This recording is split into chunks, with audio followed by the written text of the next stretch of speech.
recebi uma mensagem espiritual de uma encarnada para fazer a abertura de hoje.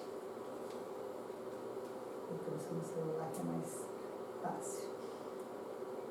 É do livro Encontro Marcado, psicografado por Francisco Cândido Xavier, pelo Espírito Emmanuel. Ante as crises do mundo. Comportamento individual perante as crises da sociedade humana. As crises, as dificuldades, os desregramentos do mundo. De modo habitual, referimos-nos às provações terrestres, mormente nas épocas de transição, como se nos regozijássemos em ser folha inerte nas convulsões do torrente. Em verdade, o mundo se encontra em renovação incessante, qual sucede a nós próprios e nas horas de transformações essenciais. É compreensível que a Terra pareça uma casa em reforma, temporariamente atormentada pela transposição de linhas e reajustamento de valores tradicionais. Tudo em reexame a fim de que se revalidem os recursos autênticos da civilização, escoimados da ganga dos falsos conceitos de progresso, dos quais a vida se despoja para seguir adiante, mais livre e mais simples, conquanto mais responsável e mais culta.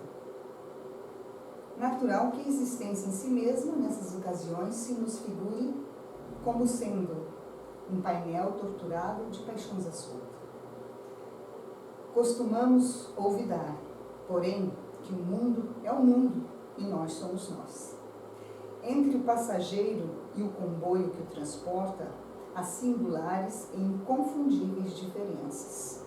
Se o veículo ameaça desastre, é possível que o viajante dentro dele se converta em ponto de calma, irradiando reequilíbrio. Assim também no planeta,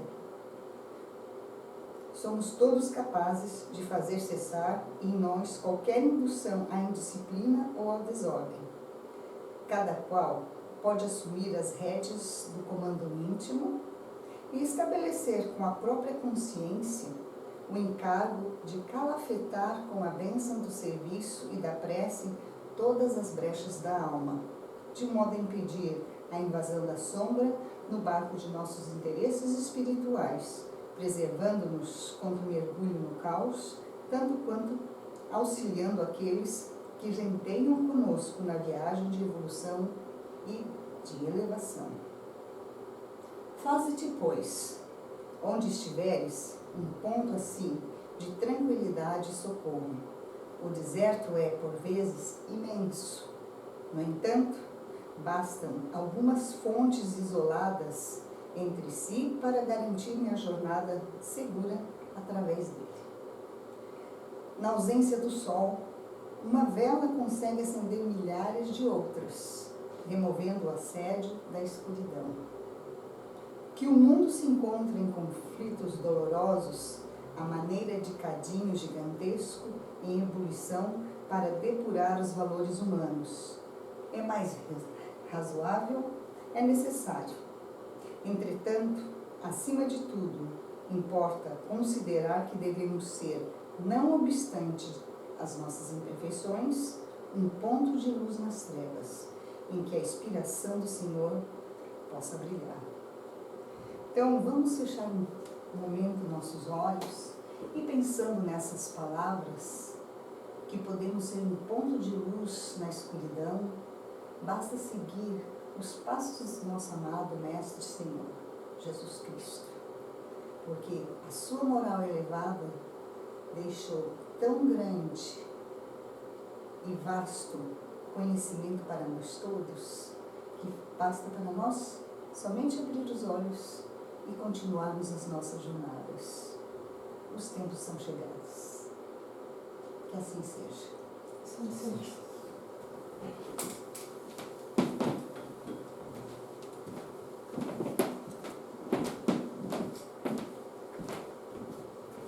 Então, boa noite a todos, encarnados e desencarnados.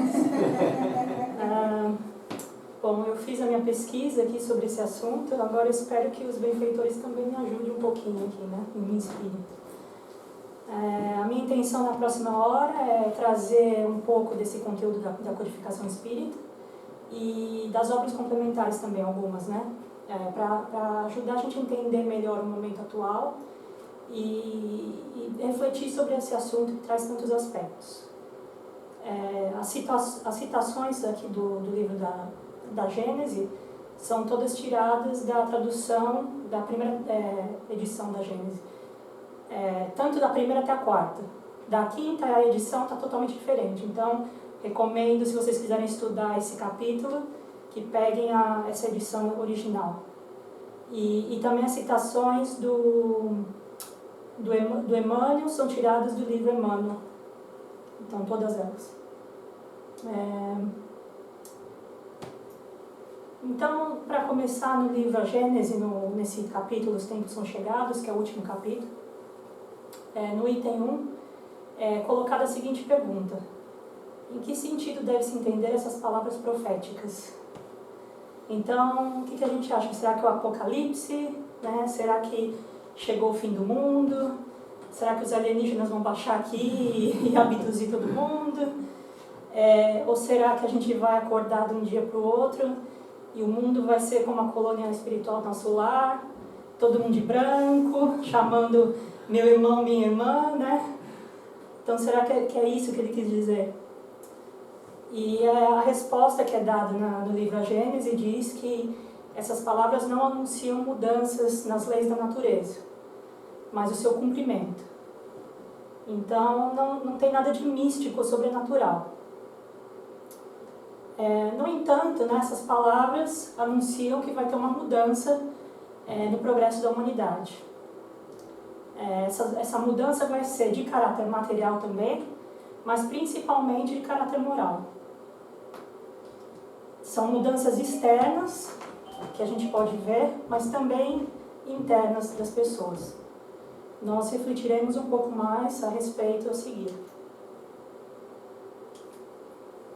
Então, ainda nesse capítulo, no primeiro item, diz: o progresso da humanidade ocorre assim em virtude de uma lei. Agora, como todas as leis da natureza são a obra eterna da sabedoria e da presciência divinas, tudo que é feito dessas leis é o resultado da vontade de Deus, não de uma vontade acidental e caprichosa, mas de uma vontade imutável. Portanto, quando a humanidade está madura para subir um degrau, podemos dizer que os tempos marcados por Deus chegaram. Como se pode dizer também, uma determinada estação é o tempo para o amadurecimento dos frutos e da colheita. Então, tudo na natureza passa por ciclos e assim acontece com a humanidade.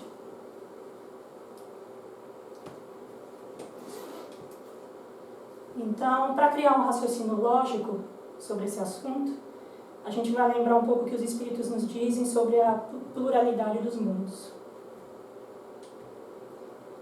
Então, no Evangelho segundo o Espiritismo, no capítulo 3, há muitas moradas na casa de meu Pai, diz: a casa do Pai é o universo.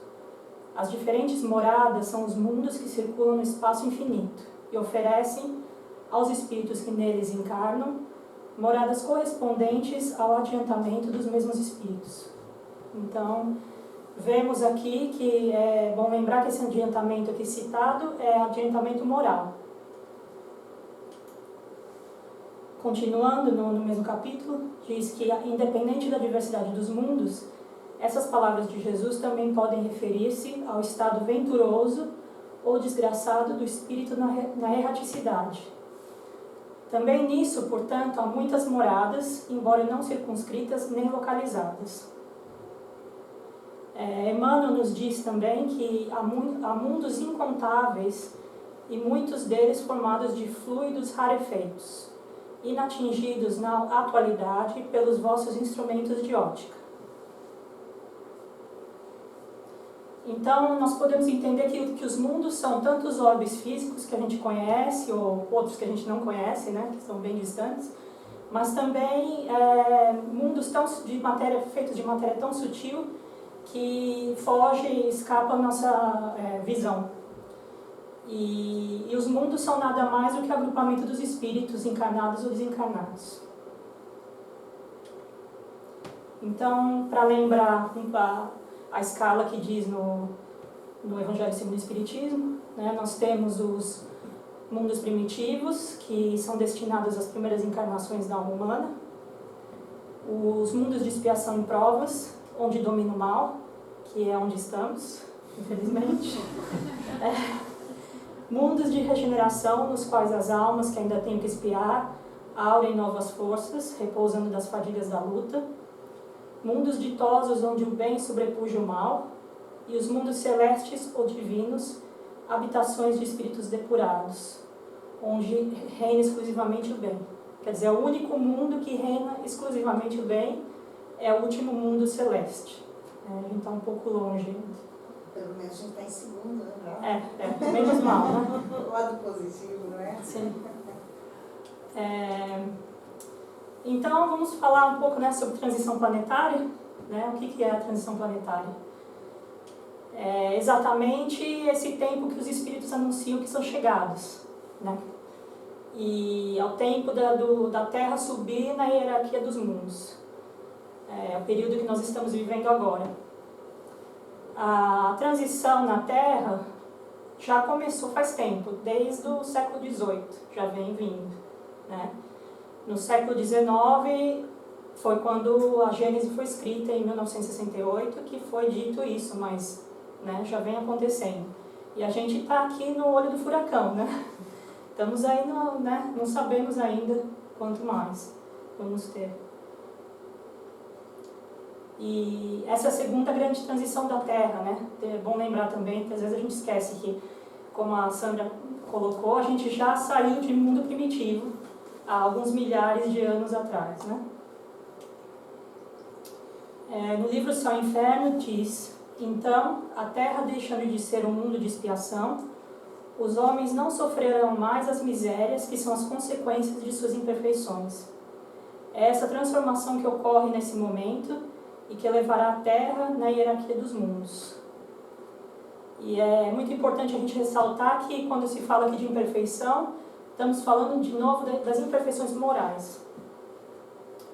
E as leis divinas impulsionam o homem a se transformar moralmente. Então, por isso temos aqui a lei do progresso, ainda no Evangelho segundo o Espiritismo, né, ainda no capítulo 3, Há Muitas Moradas na Casa de Meu Pai, diz que o progresso é a lei da natureza. A essa lei, todos os seres da criação, animados e inanimados, foram submetidos pela bondade de Deus, que quer que tudo se engrandeça e prospere. E como é dito, como eu já citei da Gênese, essa época da transição é a época do cumprimento das leis de Deus, né? E o do progresso sendo a principal que vai impulsionar essa transição. E aliada a outras leis também, como, por exemplo, a lei de destruição. Ainda no Evangelho diz que a própria destruição que aos homens parece o termo final de todas as coisas, é apenas um meio de se chegar pela transformação a um estado mais perfeito, visto que tudo morre para renascer e nada sofre aniquilamento. Então, no século XVIII, né, como eu disse, que já tinha começado a transição, então, né, o Lavoisier, que é um importante químico, que é considerado o pai pai da química moderna, ele já dizia que na natureza nada se cria, nada se perde, tudo se transforma, né? E a gente não deve temer a destruição, porque como espíritos imortais, a gente sabe que tudo que é material é transitório, né? E também não falamos aqui só da destruição física, também pensamos na destruição no sentido de que o velho em nós também vai ser destruído e o novo vai dar lugar ao novo, né? E ainda no Evangelho diz que ao mesmo tempo que todos os seres vivos progridem moralmente, progridem materialmente o mundo que eles habitam. O mundo progride fisicamente pela transformação dos elementos que o compõem e moralmente pela depuração dos espíritos encarnados e desencarnados que o povoam. estes dois progressos seguem e caminham paralelamente, porque a perfeição da habitação está em relação com a do habitante. Então veja bem que é importante essa parte, que a perfeição da habitação está em relação com a do habitante, né? A gente não está nesse mundo por acaso, estamos aqui porque é um mundo que nos dá condições que necessitamos para evoluir. E através das lutas no mundo materialmente imperfeito, é que desenvolvemos nosso intelecto e senso moral. Segundo aquela lei, que é a lei do progresso, este mundo esteve material e moralmente num estado inferior ao que hoje se acha, e se alçará sob esse duplo aspecto a um grau mais elevado. O duplo aspecto é o material e o moral, né? Ele há chegado a um dos seus períodos de transformação, em que de orbe expiatório mudar-se-á em planeta de regeneração, onde os homens serão ditosos porque nele imperará a lei de Deus. Quem disse isso foi Santo Agostinho, Paris, 1862. Então a gente pode deduzir que o nosso mundo não avançará na hierarquia dos mundos até que o progresso material e moral estejam num patamar mais elevado. E não é possível avançar sem que os dois caminhem juntos, né? E quais são os sintomas, né, da transição planetária? Que, né, parece doença, né, mas não. Quais são os sintomas? Então, a gente vê os sinais dos tempos, né? No Livro dos Espíritos, parte terceira das leis morais, ainda sobre o progresso. Há o progresso regular e lento que resulta da força das coisas. Quando, porém, um povo não progride tão depressa quanto deveria, Deus o sujeita de tempos em tempos a um abalo físico ou moral que o transforma. Então, essa lei do progresso trabalha junto com a lei de destruição, como a gente já viu, né? E na Revista Espírita de 1866 foi publicada essas instruções dos Espíritos sobre a regeneração da humanidade, de onde Kardec tirou vários dos itens que constam no livro A Gênese. Então vamos ver o que os Espíritos nos dizem sobre os cataclismos. Então diz na Revista Espírita 1866 que os cataclismos neofísicos são convulsões parciais do globo que ocorreram em todas as épocas e ainda se produzem, pois se devem à sua constituição, mas não são sinais do tempo, que é bem interessante isso. Porque, como diz aqui, eles é uma coisa natural da Terra, a Terra sendo um planeta ainda material, meio rústico, tem que passar por essas transformações, mas no período de transição a gente vai ver uma maior intensidade e mais frequência, né? Mas não quer dizer, só porque tem um cataclismo físico, não quer dizer que chegou o tempo, né, da transição. E, como eu já disse antes, a gente não deve se alarmar de qualquer forma, porque nós somos espíritos imortais, né? Então, o que acontecer com o globo, nós ainda estaremos aqui depois ou em outro globo, né? Somos espíritos imortais, mas fisicamente não somos mortais. Mas aí a gente vai estar em outro corpo, em outro lugar, se acontecer qualquer coisa. Então não tem que se preocupar, né? Aí vemos os cataclismos morais, né? Que diz ainda na Revista Espírita 1866, ver-se-ão os suicídios multiplicando-se numa proporção incrível, até entre as crianças.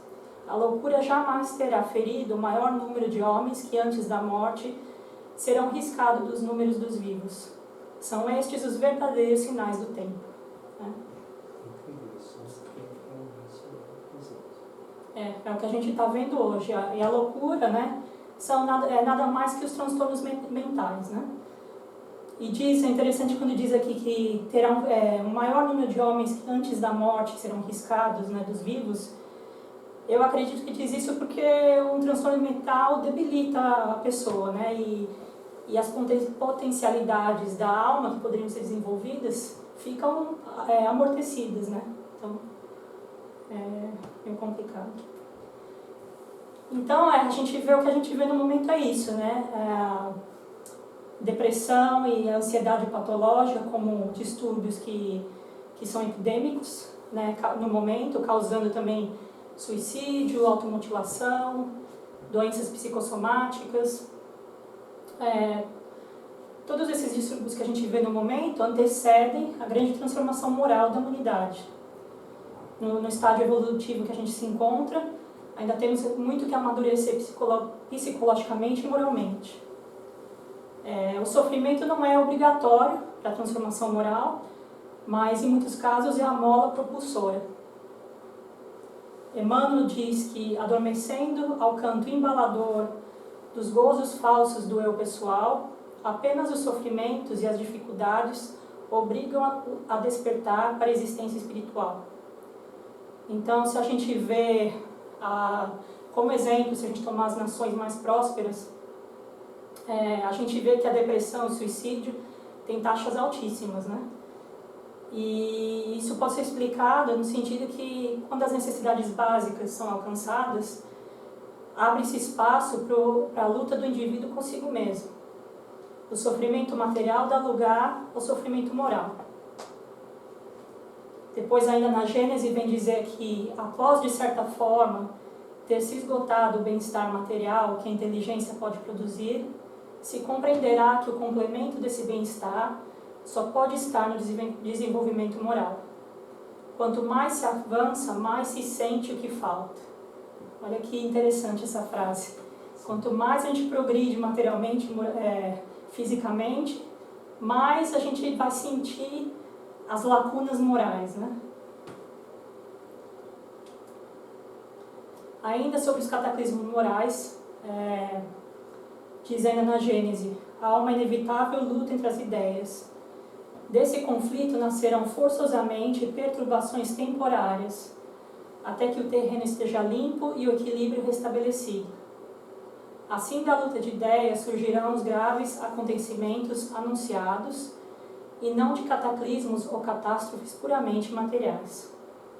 Então, o mundo no momento se encontra numa grave crise moral, e com ideias extremas que se enfrentando, causando uma grande perturbação.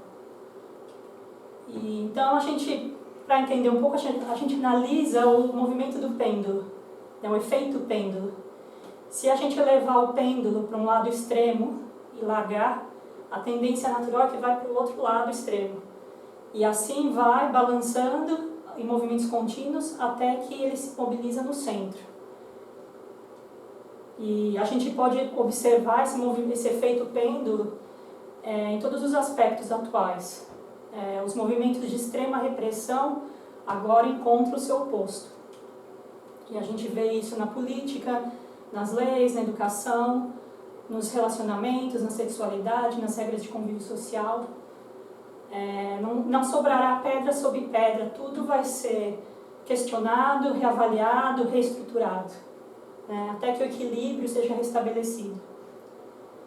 Nesse processo, a educação é essencial, principalmente a educação moral, e a nossa autoeducação e também a educação nos lares. Emmanuel nos diz que as escolas do lar são mais que precisas em vossos tempos, para a formação do espírito que atravessará a noite de lutas que a vossa terra está vivendo, em demanda da gloriosa luz do porvir. E ainda sobre os cataclismos morais, a Gênese diz que há, entretanto, os que são essencialmente refratários, mesmo entre os mais inteligentes, em alguns casos de boa fé por convicção. Outros por interesse, são aqueles cujos interesses materiais estão ligados à atual conjuntura e que não estão adiantados o suficiente para deles abrir mão, pois o bem geral importa menos que o seu bem pessoal. Ficam apreensivos ao menor movimento reformador. E ainda diz que a verdade para eles é uma questão secundária, ou melhor dizendo, a verdade para certas pessoas está inteiramente naquilo que não lhes causa nenhum transtorno.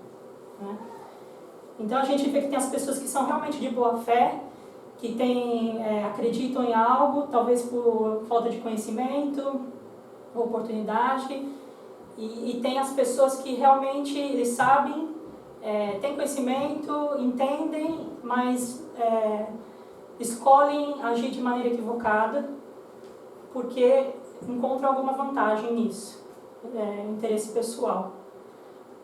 Nós vemos também que há muitas pessoas incomodadas com a transformação que está acontecendo moral. A gente vê esses termos politicamente correto, mimimi, o mundo está muito chato, né, tudo isso. E para essas consequências, o bom mesmo era a época que não havia cobranças da sociedade, né? Então, hoje em dia, há cobrança de um comportamento mais humanitário. E essas consciências querem continuar ainda se comportando daquele jeito antigo e se ressentem com os avanços morais, né? E vamos falar um pouco também como se dá, né, essa transição planetária. A gente já viu o que é, né? Outra parte eu esqueci, o que é. Sintomas, obrigada. Como se dá, né? Então, através, principalmente da imigração e imigração dos espíritos, como diz na Gênesis. Diz que há diariamente imigrações do mundo corporal para o espiritual e imigrações do mundo espiritual para o corpóreo. Isso é o normal. Em certas épocas, reguladas pela sabedoria divina, essas imigrações e imigrações ocorrem em massas consideráveis devido a grandes evoluções.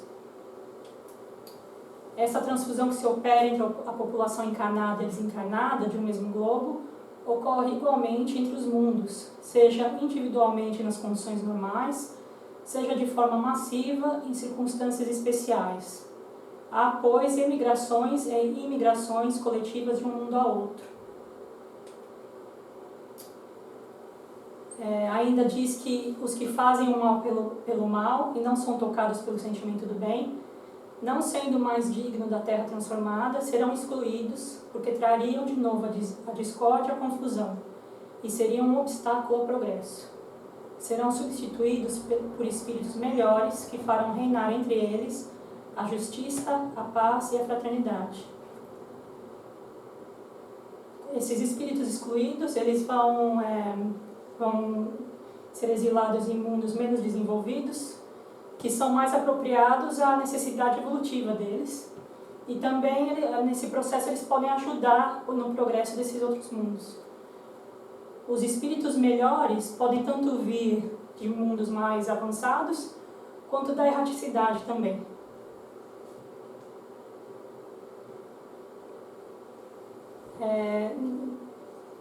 Como eu já disse antes, né, sobre as leis, o cumprimento das leis nesse processo, temos também a lei de igualdade, né? Diz assim que necessária é a variedade das aptidões. O que um não faz, outro fará. Assim é que cada qual tem seu papel útil a desempenhar. Ademais, sendo solidários entre si todos os mundos, necessário se torna que os habitantes dos mundos superiores, que na sua maioria foram criados antes do vosso, venham habitá-lo para vos dar o exemplo. Isso está no Livro dos Espíritos. E a gente, no livro Transição Planetária, do Divaldo Franco, pelo Espírito Manuel Filomeno de Miranda, nós tomamos conhecimento que já existe aqui alguns habitantes do mundo mais avançado, uma estrela chamada Alcione, e já estão vindo aqui faz um tempo e agora mais em massa para ajudar na transição. Da mesma forma que os habitantes do orbe de Capela vieram aqui também na transição passada, como diz no livro A Caminho da Luz, de Chico Xavier, pelo Espírito Emmanuel. Alguns vieram de Capela em exílio, outros vieram em missão. E encarnaram aqui para nos ajudar na transição. E esses espíritos imigrantes propagarão um novo padrão moral para que a Terra se torne um mundo de regeneração e formando uma geração nova. E aí na Gênesis diz que essa geração nova, né, que desaparece, a geração antiga, né, que desaparece, levará com ela seus preconceitos e seus erros. A geração que surge, banhada numa fonte mais pura e imbuída de ideias mais saudáveis, imprimirá ao mundo um movimento ascendente, no sentido do progresso moral, que marcará a nova fase da humanidade. E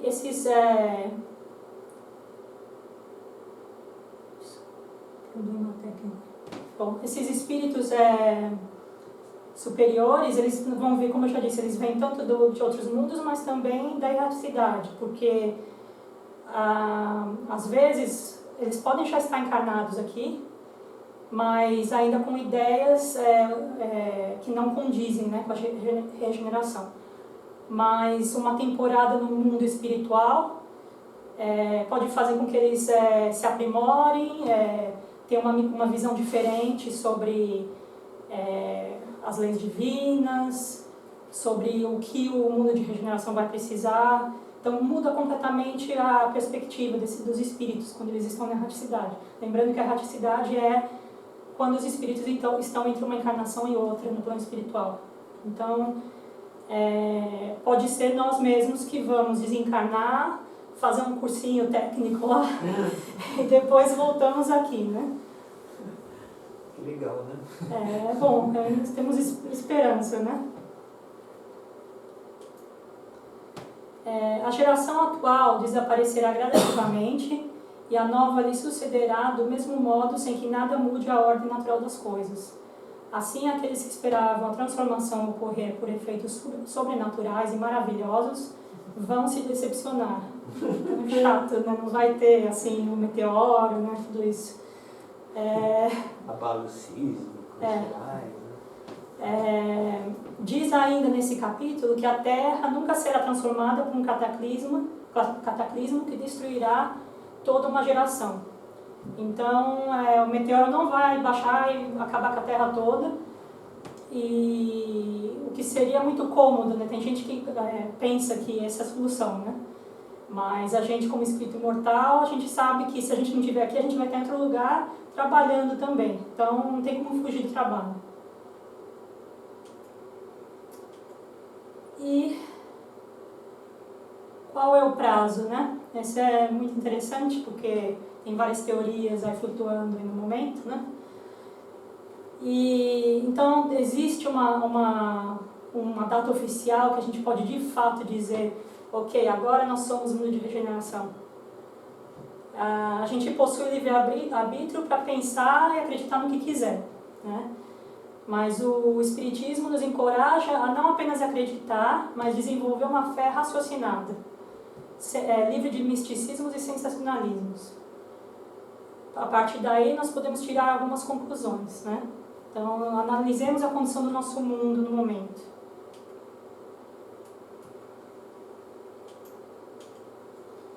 Então, na Gênese diz, caso se examine o estado atual do mundo, reconhecer-se-á que, tomada em seu conjunto, a humanidade está longe ainda do ponto intermediário. Isso foi em 1868, né? E o ponto intermediário que ele fala aqui é o ponto onde as forças se contrabalançam, as forças retardatárias e as forças de progresso, né? Desde então a gente avançou um pouquinho, né? Principalmente materialmente e intelectualmente, né? Mas será que a gente chegou já no ponto intermediário? Só a gente vamos pensar, né? Deixo isso aí para reflexão. Também um mundo onde a fome e violência extrema pode ser considerado um pouso de descanso das lutas mais ásperas. Então, eu acredito que no mundo quando a gente estiver no mundo de regeneração, nós teremos consciência que temos que ajudar uns aos outros. Então não vai ter fome, né, para começar. E também violência extrema, ou violência, porque teremos mais tolerância uns aos outros, né? Não vai existir esse ódio que gera a violência. Isso é a minha opinião, então eu deixo para vocês refletirem.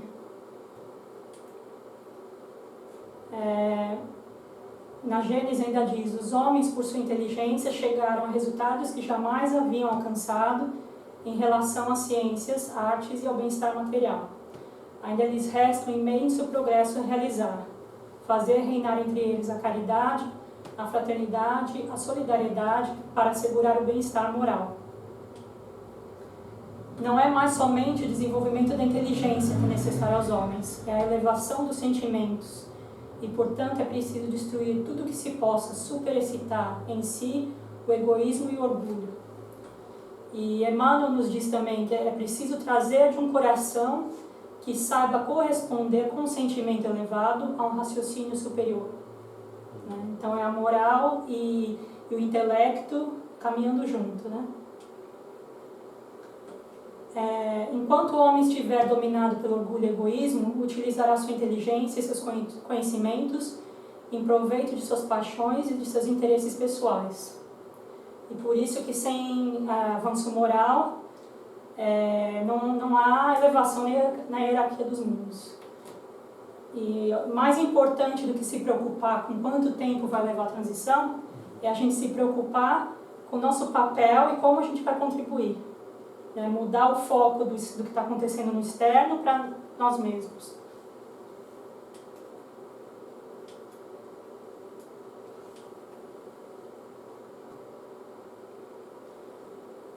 A fraternidade será a pedra angular da nova ordem social, mas não a fraternidade real, sólida e efetiva, sem estar apoiada sobre uma base inabalável. Essa base é a fé. Somente dessa fé pode resultar o verdadeiro progresso moral, porque apenas ela valida pela lógica os direitos legítimos e os deveres. E a pedra angular é a pedra base de uma construção, né? Só para lembrar. E a gente está falando aqui da fé raciocinada, que nos remete ao Espiritismo. Né? Então vamos falar um pouco do papel do Espiritismo na transição. Então, mediante o sentimento de caos, né, a gente precisa lembrar que Jesus enviou a doutrina espírita para nós como um guia, né, um manual para a gente passar por essa transição. Como no avião, né, o piloto anuncia que vai passar por turbulência. Né? A gente sabe, vai ser desagradável, mas a gente, quando acontece, a gente lembra que o piloto avisou que é normal. Né? Então isso tranquiliza a gente um pouco, e essa é a função do Espiritismo. Ele abre, isso na Gênese, diz que ele abre à humanidade um novo caminho, descortinando os horizontes do infinito. O homem não caminha mais às cegas, sabe de onde vem, para onde vai e por que está na Terra. O futuro se mostra a ele em sua realidade, livre dos preconceitos da ignorância e da superstição. Então, uma vez que a gente se enxerga como espírito imortal, as prioridades mudam completamente, né? Ainda na Gênese diz que o que pode ser mais justo e consolador do que a ideia dos mesmos seres progredirem sem cessar, primeiro por meio das gerações no mesmo planeta, em seguida de um mundo a outro, até a perfeição. Dessa forma, todas as ações têm uma finalidade, porque trabalhando por todos, trabalha-se para si próprio. E Emmanuel diz também: emprestemos o nosso concurso a todas as iniciativas que nobilitem o penoso esforço das coletividades humanas, e não olvidemos que todo bem praticado reverterá em benefício da nossa própria individualidade. Se bem que não devemos trabalhar pensando que é para nós, né? Mas eventualmente a gente vai se beneficiar também. Por seu poder moralizador, por suas tendências progressivas, pela elevação dos seus propósitos, o Espiritismo está, mais do que as outras doutrinas, apto a secundar o movimento regenerador. E diz ainda que o Espiritismo não criou a renovação social, né, que a maturidade da humanidade faz essa renovação uma necessidade. Né? Então, como eu disse, a transição começou antes do Espiritismo aparecer, e o Espiritismo apareceu para nos ajudar na transição, para complementar, trazer informações, né? Nos apoiar nesse momento.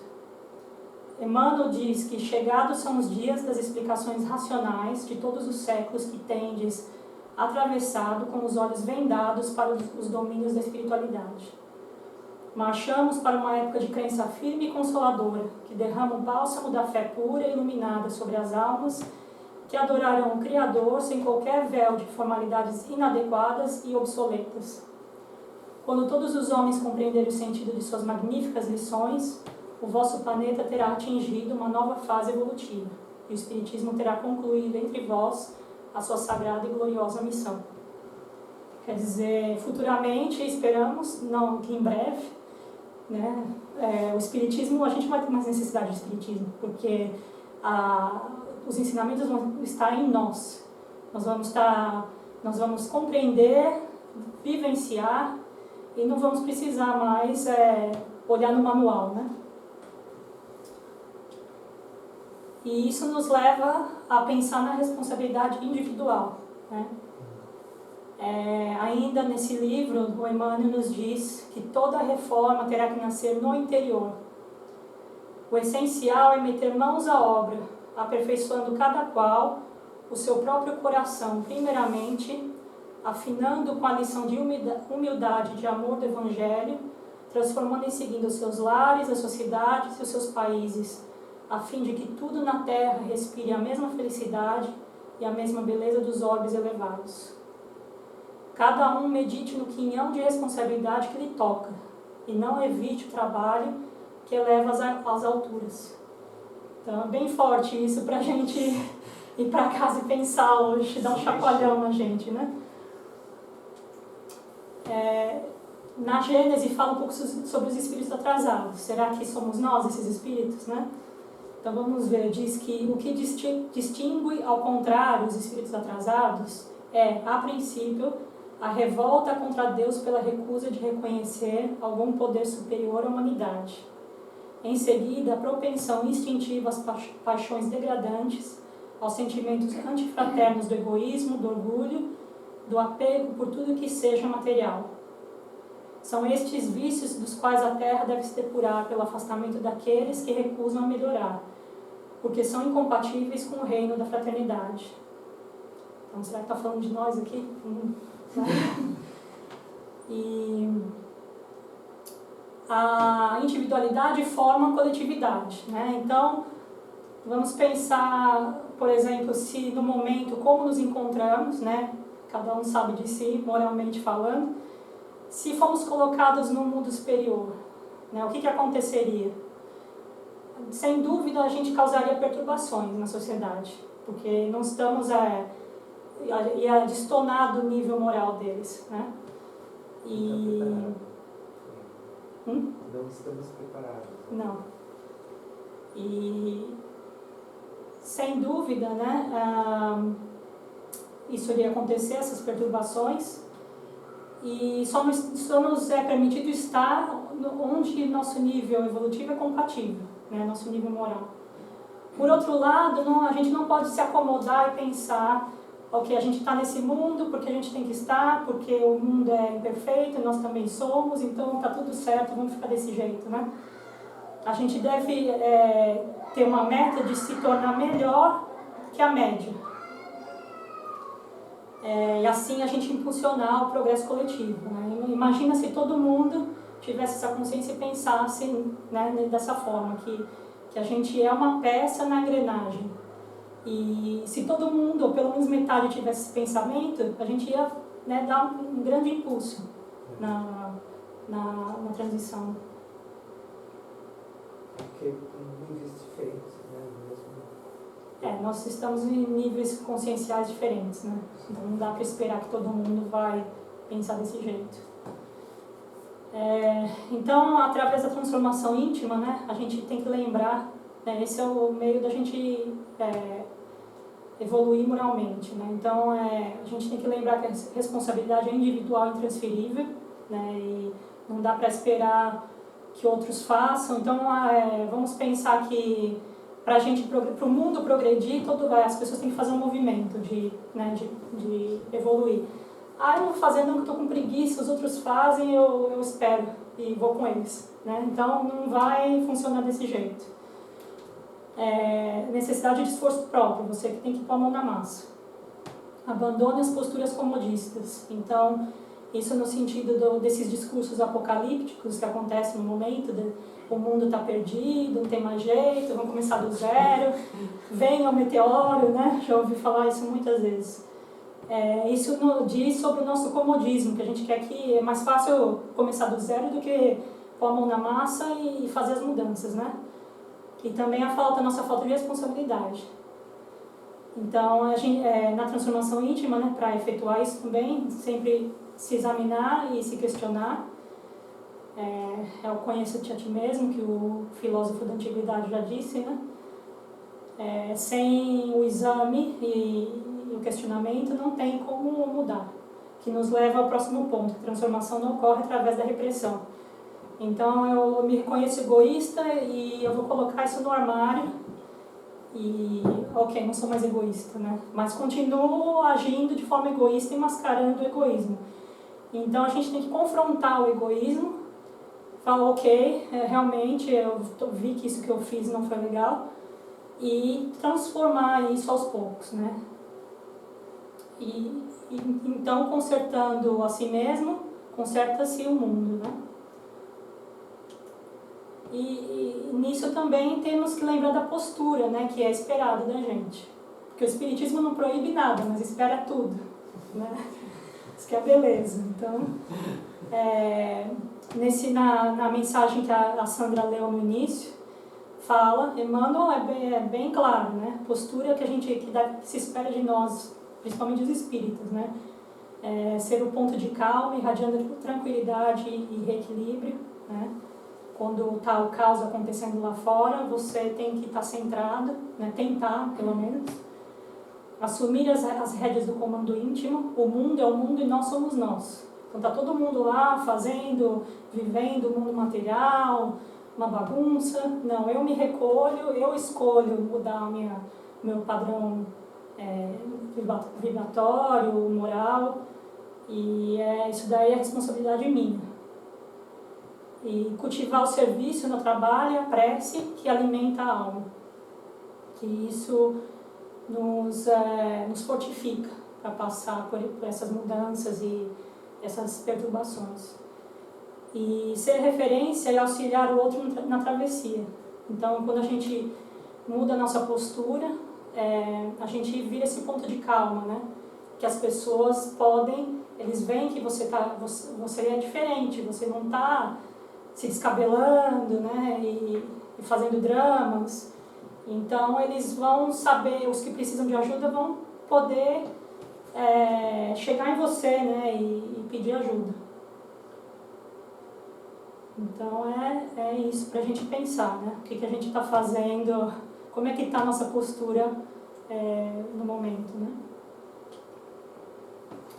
E aí falamos um pouco sobre o mundo de regeneração também, né? O que esperar desse mundo quando finalmente completarmos a transição. Jesus disse em Mateus, né, diz capítulo 5, versículo 4, bem-aventurados os mansos, porque eles herdarão a terra, né? E Emmanuel diz, o espírito humano está esgotado com todos os recursos de reformas exteriores. Para que a fórmula da felicidade não seja uma banalidade vulgar, é preciso que a criatura terrestre ouça aquela voz: aprendei de mim que sou manso e humilde de coração. Então, a mudança moral que a gente vai ter que fazer, aprender com Jesus a entrar nesse novo padrão, para nós estarmos em sintonia com esse novo mundo, né, de regeneração. Então, no Evangelho diz, os mundos regeneradores servem de transição entre os mundos de expiação e os mundos felizes. Nesses mundos, todavia, ainda não existe a felicidade perfeita, mas a aurora da felicidade. O homem lá ainda é de carne, e por isso sujeito às vicissitudes de que libertos só se acham seres completamente desmaterializados. Então, o corpo de carne, ele limita bastante, né? E a gente, no mundo de regeneração, ainda vamos ter um corpo de carne. Então, quer dizer, ainda teremos doenças, ainda teremos necessidades básicas, dormir, comer, tudo isso, né? Trabalhar pela subsistência. Mas, veremos que as lutas, as piores, vão ficar para trás, né? As lutas que a gente vai enfrentar no mundo de regeneração serão principalmente as lutas morais, provavelmente eu comigo mesmo, né, digamos assim. Ainda no Evangelho diz, ainda tem de suportar provas, porém sem as pungentes angústias da expiação.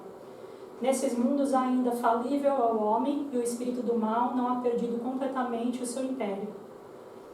Então, vai ter muito trabalho ainda, né? É da lei de trabalho isso. Como Jesus já tinha dito, meu pai trabalha até hoje e eu trabalho também. Imagina a gente, né? E teremos que... O trabalho vai ser domar nós mesmos, conquistar, né? Conquistar a si mesmo, como já dizia Platão, que a maior vitória é a conquista de si mesmo, né? E sendo ainda o mundo material, e a gente considerando que o homem é do homem, deduzimos que tudo que foi danificado vai ter que ser reconstruído, reposto e consertado, né? Então, não vai ser mundo de regeneração, todo mundo vai ficar balançando na rede, né? Não vai ser... Mãos à obra, né?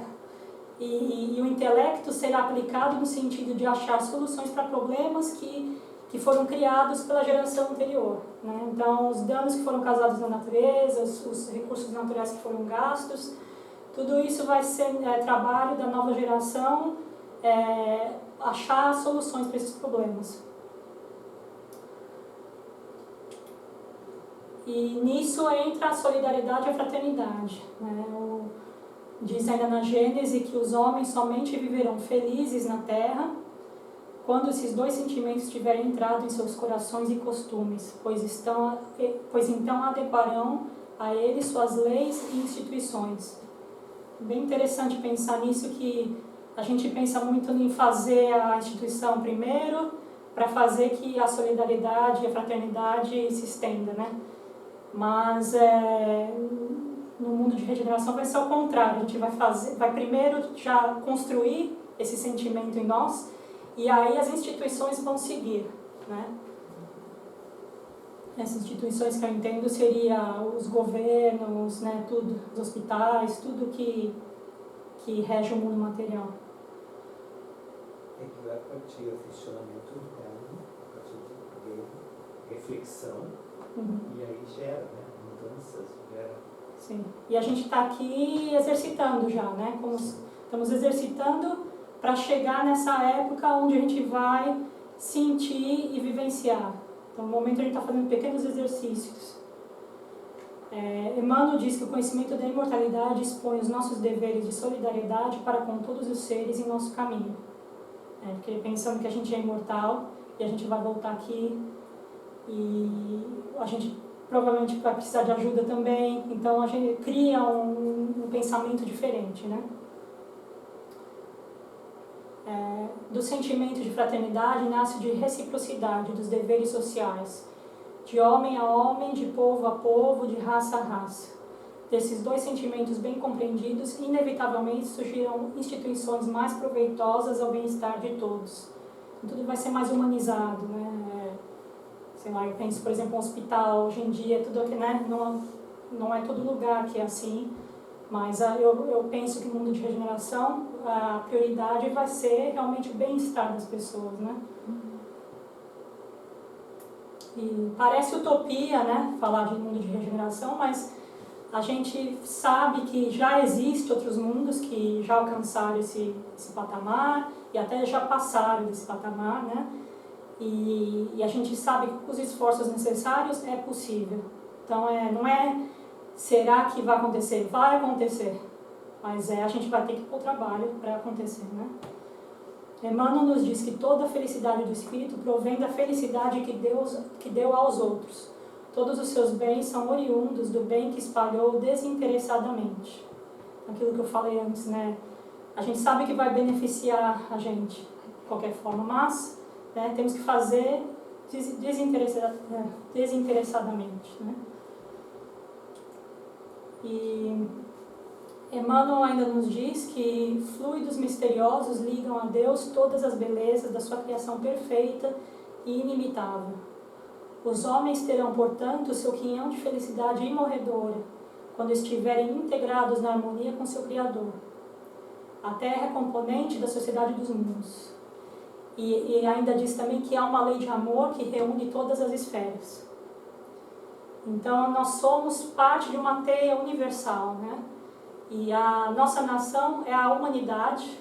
A gente tem que pensar, mudar o nosso jeito de pensar. Nação é a humanidade e nós somos cidadãos desse universo. E eu termino aqui. Se alguém tem alguma pergunta, acho que tem uns 10 minutos aí. Dá para discutir um pouco. Obrigado, Patrícia. Obrigada. Super interessante. Realmente é muito difícil, acredito, pensar que as mudanças estão ocorrendo automaticamente, mas ainda a gente tem essa expectativa um pouco negativa. Sim. Não pensar que realmente é um processo e que a gente está inserido nisso. Nós somos partes ativas do processo, a gente tem que lembrar isso. E em relação ao que nós estudamos na semana passada. Não, pode saber depois. O que nós estudamos na semana passada, né? Porque quando Sócrates colocou o pensamento dele, não era a hora ainda, né? Sim. Até Jesus vir, que daí foi a hora. Né? E daí, desses 18 séculos, até criar o Espiritismo. Então, sempre tem a hora. Então, quando chega os inventores, as pessoas, etc., tudo com ideias, não era aquela hora, não era aquele momento que os outros não estão preparados ainda para receber. Sim, a gente tem que plantar e lembrar que a colheita às vezes demora pra caramba. Outra vida talvez. Pode ser que seja rápido ou não. Uhum. Eu quero saber um pouco mais sobre imigração e imigração. O que você quer saber? Eu tenho a dúvida Qual que é a sua dúvida? sobre a imigração e migração Sobre dos espíritos. Bom, como eu posso falar o que eu disse, aí você me fala se você ainda ficou na dúvida, né? Mas esse livro Transição Planetária do Divaldo Franco explica bem, né? Fala bastante sobre isso. E no momento ele diz que tem espíritos mais avançados que estão vindo em missão, encarnando, já estão encarnados entre nós. O livro foi lançado em 2010 e já dizia que já existia, né? E eles vão estar impulsionando vários aspectos, tanto moral quanto tecnológico, intelectual, tudo isso, né? Mas, como eu disse, não vão ser só eles que vão para o mundo de regeneração, né? Eu acho que as pessoas têm muita medo, o pessoal fica com medo que vai ser exilado, né? Vamos ser tudo exilado, né? É meio assim, é um discurso meio assim como ir para o inferno, né? E não necessariamente, né? A gente está se modificando, a gente está se esforçando, né? E como eu disse, quando a imigração e imigração acontece tanto a nível de encarnado para desencarnado, né? Assim, a gente desencarna e vai para o mundo espiritual, depois eles encarnam aqui. Isso é uma imigração, né? E também de planeta para planeta, que vem os espíritos de outro planeta e encarnam aqui também. Lembrando que toda a humanidade, ela está em todos os planetas, né? Não é que tem alienígenas no outro planeta. Somos todos humanidade. Então eles encarnam aqui para ajudar. E os desencarnados que estão mais à frente também, por exemplo, a gente vê que nem André Luiz, a gente não sabe, né, se ele encarnou ou não. Mas esse pessoal, Joana de Ângeles, está estudando psicologia, sei lá, 100 anos lá. Uma hora eles vão reencarnar. Vão vir para ajudar na transição também. O Emmanuel, a gente ouviu dizer que ia reencarnar também. Então, você vê que não é só espíritos de outro planeta que vão vir. Também temos os espíritos que já viveram aqui e vão voltar, né? O que eu disse sobre capela, no livro A Caminho da Luz, o Emmanuel diz que milhares de anos atrás, não tem uma data, mas se estima que seja 40 mil anos, 50 mil anos, algo assim, que esses habitantes desse sistema de capela, de um orbe lá, estavam passando pelo mesmo processo que nós de transição, e os que destonavam lá, que já não poderiam ficar mais lá, vieram para cá para ajudar a gente no processo. Então fala sobre a civilização egípcia, os hebreus, né, os chineses, todos eles que muitos vieram de capela para ajudar. E muitos já se foram e muitos estão aqui ainda. Então é interessante isso. Tem ainda dúvida? O que você já entendi? Tá, então, obrigada. Obrigada também. Obrigado, Patrícia.